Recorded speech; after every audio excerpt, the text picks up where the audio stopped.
So hey there folks, welcome back to my channel Expat Nam, all things Vietnam related. So today's topic is why did I choose Danang in the center of Vietnam? I had the option to work remotely for the foreseeable future, so I packed my bags up in Saigon, Ho Chi Minh City, where I've been living for over 5 years, and chose to come to live in Danang in the central part of Vietnam. But why did I choose Danang? Why not Nha Trang, Quy Nhơn, Hanoi, Sapa, all the other interesting places that you have in Vietnam? I'm going to give you my perspective today and tell you why. So I've lived here now in Vietnam for around about 8 years. I did a year in Danang when I first came to Vietnam, and I spent the last 5 or 6 years, I'm terrible with numbers, terrible with maths, in Saigon, where I was working. Obviously following the pandemic, we had to work from home like pretty much everybody else who could. But this actually worked really well for us. So the job I do, kind of a training, teaching type of position in kind of the medical field. So this job I can do remotely quite well. Actually, in my opinion, better than face-to-face, because it opens up our ability to encompass collaborators, hospitals from, all over the region, not just local ones. So it works really well. Anyway, I knew Danang from 8 years ago when I lived here before. I knew it was a nice little beach city.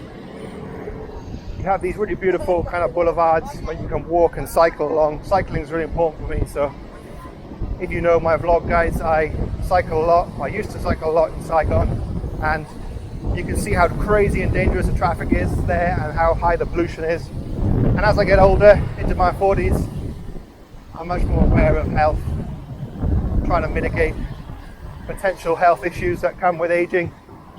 So I thought, yeah, let's go back to Danang. So I've been here a week or so, and it hasn't all been rosy so far. The actual move up here was relatively stress-free, but finding an apartment was very difficult.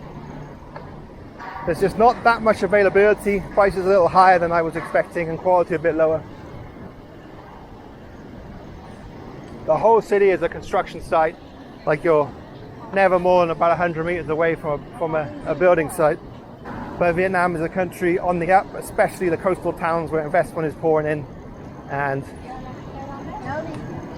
obviously the locals here, they want to capitalize on that process. So the weather in Danang is pretty extreme. So you get very, very wet winter time. So around December, January, which is now it's December, it gets really, really rainy and quite chilly. It's quite a wind now. It's around about 20 degrees. It's not too bad today. But it really does rain a lot, and you can't go out for days sometimes. There's a lot of typhoons as well, so you get a lot of storms. They recently had a big storm here which caused quite a lot of damage, and the people are kind of repairing now back to what it was before. So summer times can be really, really uncomfortable, really hot, like 35 degrees for like 2-3 months, July, August, September time. There's a sweet spot in the weather from like end of January through to maybe beginning of April, where the weather's kind of really nice, like European springtime. And that was my plan, to come up here and make the most of the weather during those months.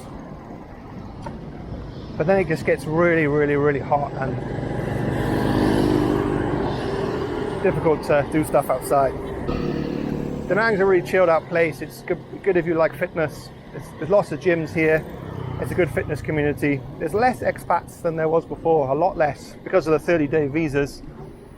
So at the moment in December, nothing's really changed in the visa situation. 15-day exemption for certain countries, 30 days e-visa for 80 or so other countries. Only the Chileans get 90 days at the moment.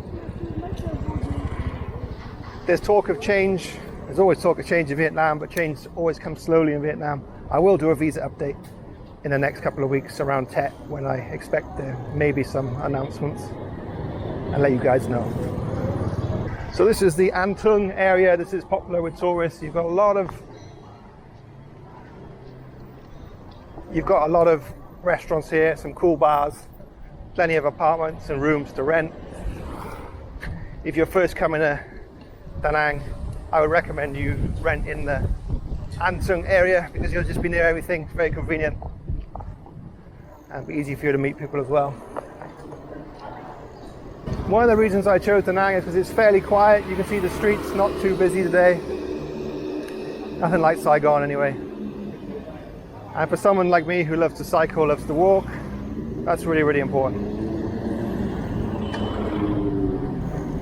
So this is Anton 34, oh no, Anton 5, Anton Nam. Lots of massage places, food places, and of course the ubiquitous construction.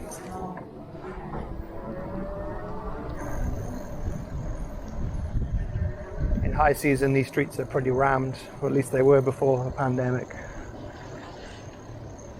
Another reason I chose Danang is because the international airport very, very close to everything. So it's not like Saigon where it's going to take you like an hour in traffic to get to the airport, maybe even longer. In Danang it's probably 15-20 minutes away from the airport, wherever you are. And it's an international airport, very well connected, and that's a real benefit as well. And it's not a particularly busy airport, so it's not like Saigon where you're going to be a bit stressed going through that airport. But Danang airport, a lot nicer. The community feel, so Danang being a lot smaller. So Danang being a lot smaller than Saigon, it's more of a community feel here. And for some people, it's easier to meet people, easier to get to know people. And of course, for some people that may be a negative, because everybody knows each other's business and stuff like that. But for me, I quite like to get to know people, people from different parts of the world. And it's interesting, you never know who you're going to meet, what doors will open. And I think that's a good thing.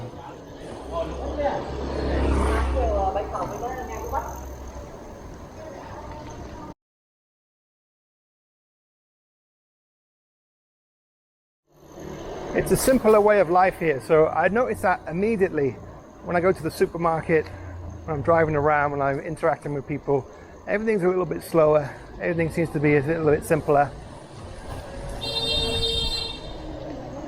And that's okay.